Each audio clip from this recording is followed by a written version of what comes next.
It was the earliest Kingsport paper. There's a wrestling ad for the Strand Theater on Broad Street.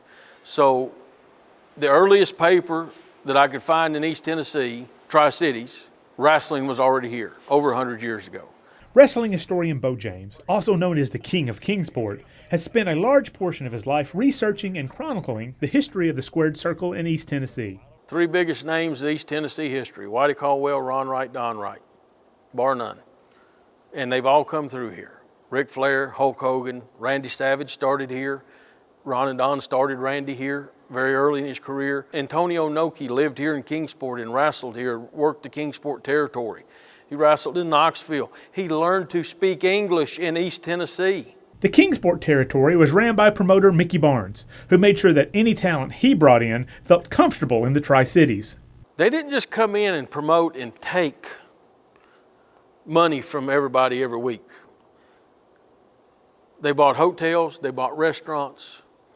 The first international cuisine in the Tri-Cities is right up the street here. Mickey Barnes started a restaurant because he wanted to feed his wrestlers from different parts of the world their native foods. He was open for 20-some years until he had his heart attack and sold out. So culturally, wrestling brought new culture to East Tennessee. Culturally, they left here with our ways and our culture.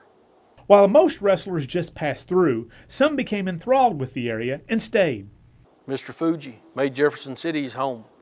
The Mongolian Stomper made Knoxville his home. They got here and saw these mountains and fell in love, and they met the people and they fell in love. They stayed here for the rest of their lives. The mecca of professional wrestling in the Tri-Cities is the Kingsport Auditorium, which hosted its fair share of big names throughout its history. This building we're sitting in, other than the week that the fair was in town, it ran every week on Wednesday night, just like Knoxville. Antonio Inoki was here, Gorgeous George, Lou Thez, Moolah, Mildred Burke, all the top stars. And this is where Ron, Don, and Whitey came as kids and watched the matches. This is where their love of wrestling started. This is where, you know, my granny, who I got my wrestling fandom from my granny and grandpa, came here to see wrestling. And my granny talked all the way to her death about meeting Gorgeous George in Kingsport when he came here in 1950. It's hollowed ground right here that we're sitting in. While wrestling fans have been known to be unruly on occasion, the events at the Kingsport Auditorium could get downright dangerous. My research shows of riots in Greenville, Johnson City, Kingsport, Bristol, Marion, Knoxville, Morristown, Newport. I mean, that's Middlesboro, Kentucky, Hazard, Kentucky. They were shot at, people come at them with knives and everything else, you know, but they were doing their job. Regardless of the atmosphere, wrestling at the Kingsport Auditorium was essential to the city's infrastructure. If you drive up Highland Street, there is a playground that was built because of this wrestling. If you go down Sevier Avenue, there's a playground still standing, built with this.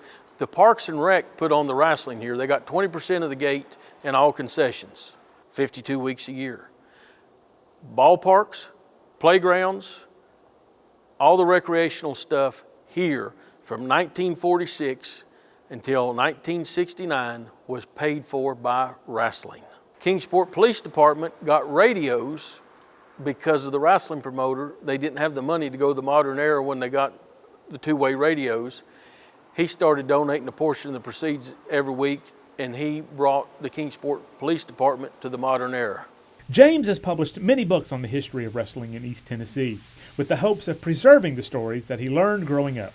Not only have we lost so many great wrestlers in the last decade, we've lost so many great wrestling fans in the last decade who kept it alive. My love came from hearing my grandparents and my mom and dad and my uncles and the Wright stories. And my uncle was here one night when there was a fight on the steps out here and a man was stabbed because one was cheering for a bad guy wrestler.